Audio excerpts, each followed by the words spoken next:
কাজে লাগানো যায় তাহলে আমাদের জন্য সার্থক হবে। অপেক্ষায় আমি বলতে চাই সবাইকে, যারা আজকে এই মিজানুর রহমান আজাদী মাহফিলে আমরা আছি, আমরা যেন সবাই স্বাস্থ্যতার সাথে এখান থেকে যে হেদায়ত আমরা পাবো, হেদায়ত নিয়ে আমাদের দাঁড়ে দাঁড়ে ঘরে ঘরে আমরা যেন ইসলামের দাওয়া আপনার কাছে বুঝাইতে পারি। দিনের দাওয়া বুঝানো আমাদের জন্য ফরজ। আল্লাহ ঘোষণা করেছেন ইন্না দীনাল ইসলাম, সবাই আসলামী দায়রার ইসলামে দিন না।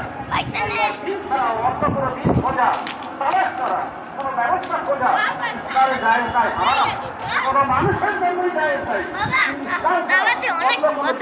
আনুগত্য করা, বিধান মানা, মতের কারণে আপনাকে আমাকে অনুক্ষণ আমাকে জীবনের প্রত্যেকটা মুহূর্ত, প্রত্যেকটা কার বা কোনো কাজ হয় যা ইসলামের সাথে হয়।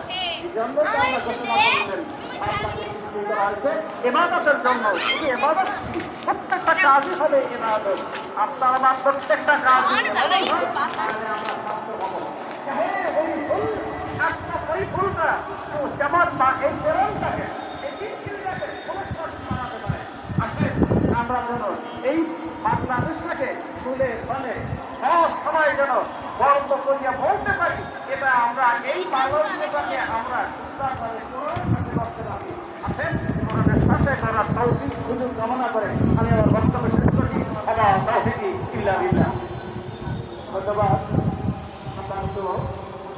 আরো চোখে তার গুরুত্বপূর্ণ আমাদের জন্য সম্মানিত